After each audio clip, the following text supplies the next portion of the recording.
In his inaugural address, Barack Obama appealed to each of us to give our best as we try to extricate ourselves from this current financial crisis.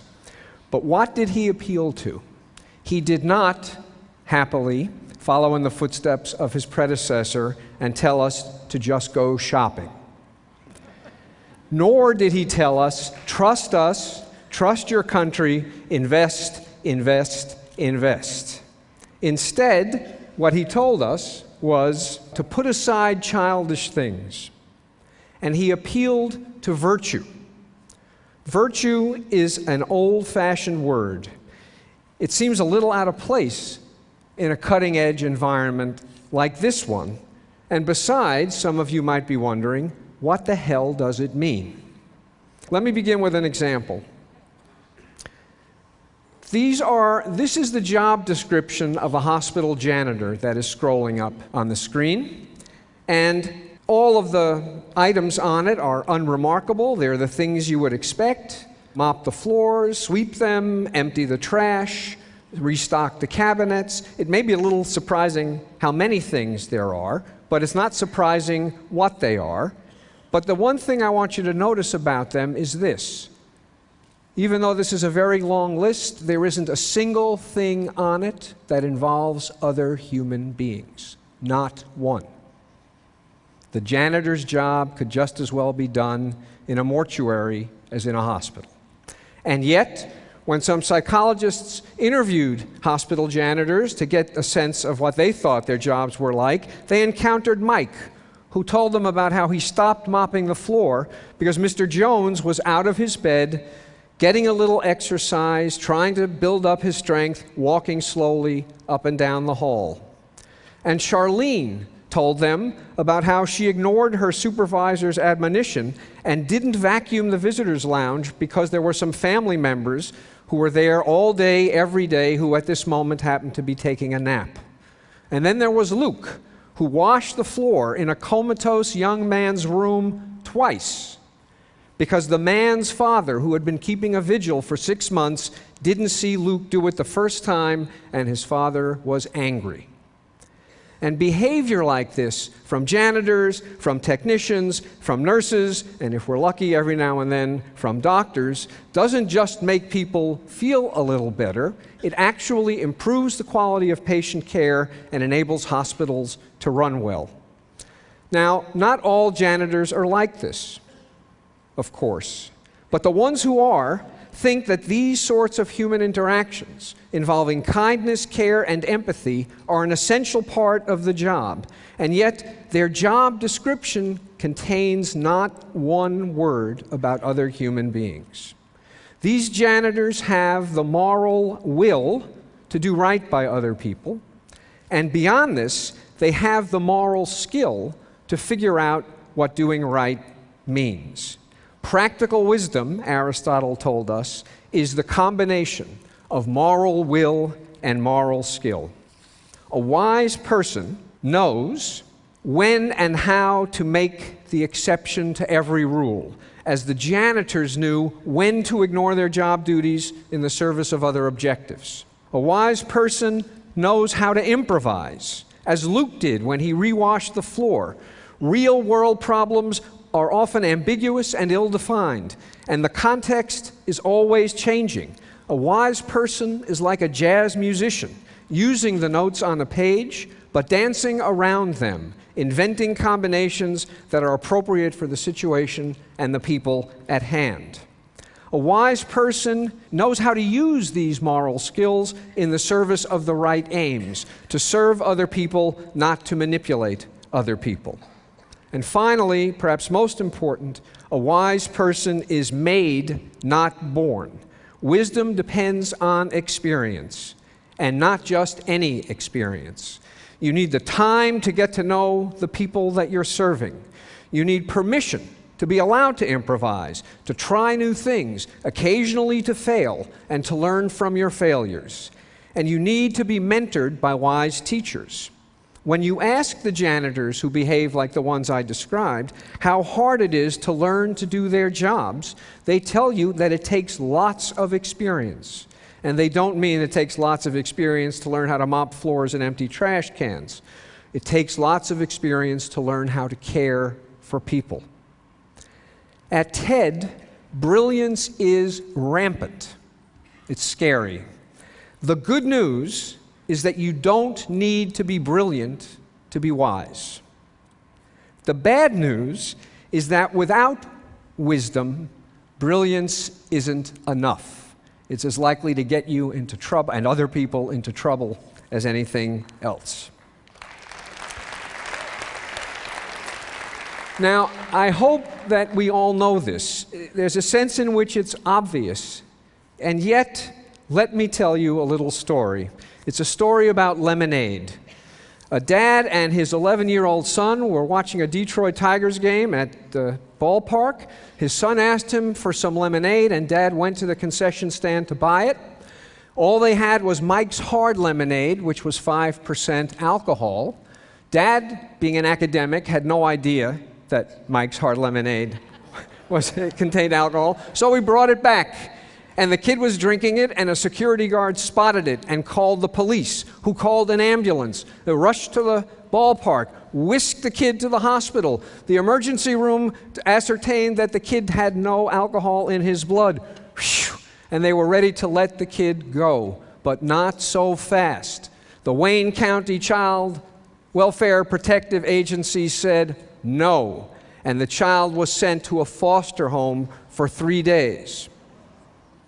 At that point, can the child go home? Well, a judge said, yes, but only if the dad leaves the house and checks into a motel. After 2 weeks, I'm happy to report the family was reunited, but the welfare workers and the ambulance people and the judge all said the same thing. We hate to do it, but we have to follow procedure. How do things like this happen? Scott Simon, who told this story on NPR, said, rules and procedures may be dumb, but they spare you from thinking. And to be fair, rules are often imposed because previous officials have been lax and they let a child go back to an abusive household. Fair enough. When things go wrong, as of course they do, we reach for two tools to try to fix them. One tool we reach for is rules. Better ones, more of them. The second tool we reach for is incentives. Better ones, more of them. What else, after all, is there? We can certainly see this in response to the current financial crisis. Regulate, regulate, regulate, fix the incentives, fix the incentives, fix the incentives. The truth is that neither rules nor incentives are enough to do the job. How could you even write a rule that got the janitors to do what they did? And would you pay them a bonus for being empathic? It's preposterous on its face. And what happens is that as we turn increasingly to rules, rules and incentives may make things better in the short run, but they create a downward spiral that makes them worse in the long run. Moral skill is chipped away by an over-reliance on rules that deprives us of the opportunity to improvise and learn from our improvisations. And moral will is undermined by an incessant appeal to incentives that destroy our desire to do the right thing. And without intending it, by appealing to rules and incentives, we are engaging in a war on wisdom. Let me just give you a few examples. First, of rules and the war on moral skill. The lemonade story is one. Second, no doubt more familiar to you, is the nature of modern American education. Scripted, lockstep curricula. Here's an example from Chicago kindergarten. Reading and enjoying literature and words that begin with B, the bath. Assemble students on a rug. Give students a warning about the dangers of hot water. Say 75 items in this script to teach a 25-page picture book all over Chicago in every kindergarten class in the city. Every teacher is saying the same words in the same way on the same day. We know why these scripts are there. We don't trust the judgment of teachers enough to let them loose on their own. Scripts like these are insurance policies against disaster. And they prevent disaster. But what they assure in its place is mediocrity.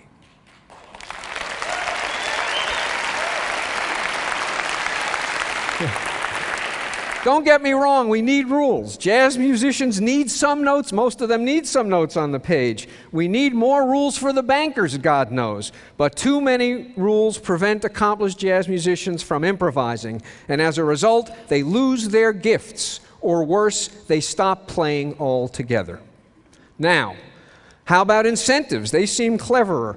If you have one reason for doing something, and I give you a second reason for doing the same thing, it seems only logical that two reasons are better than one, and you're more likely to do it. Right?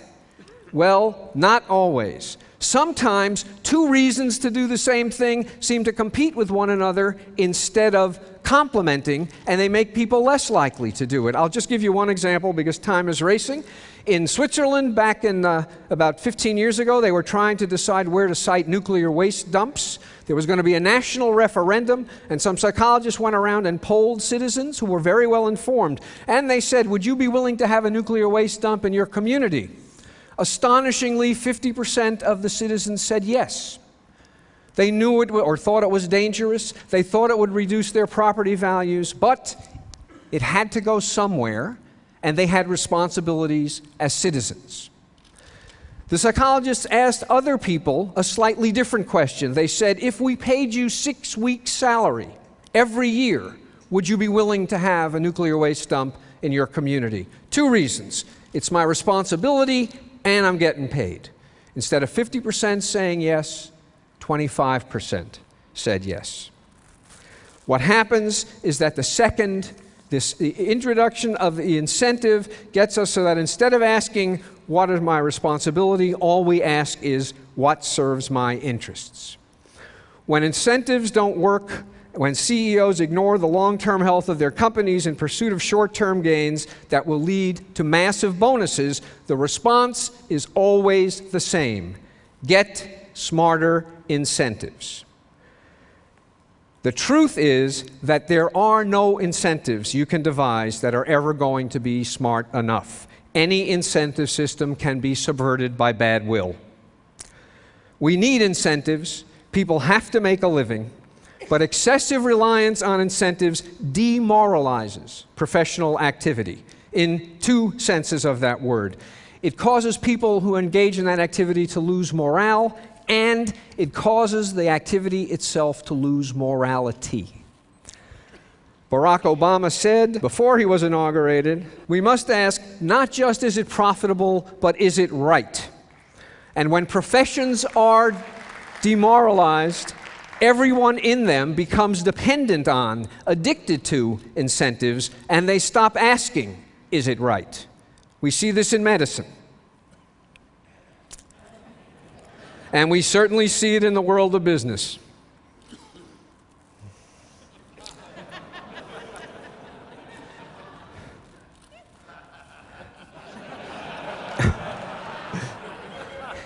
It is obvious that this is not the way people want to do their work. So what can we do? A few sources of hope. We ought to try to remoralize work. One way not to do it: teach more ethics courses. There is no better way to show people that you're not serious than to tie up everything you have to say about ethics into a little package with a bow and consign it to the margins as an ethics course. What to do instead? 1, celebrate moral exemplars. Acknowledge when you go to law school that a little voice is whispering in your ear about Atticus Finch. No 10-year-old goes to law school to do mergers and acquisitions. People are inspired by moral heroes. But we learn that with sophistication comes the understanding that you can't acknowledge that you have moral heroes. Well, acknowledge them, be proud that you have them, celebrate them, and demand that the people who teach you acknowledge and celebrate them too. That's one thing we can do. I don't know how many of you remember this. Another moral hero, 15 years ago, Aaron Feuerstein, who was the head of Malden Mills in Massachusetts. They made Polar Tech. The factory burned down. 3,000 employees. He kept every one of them on the payroll.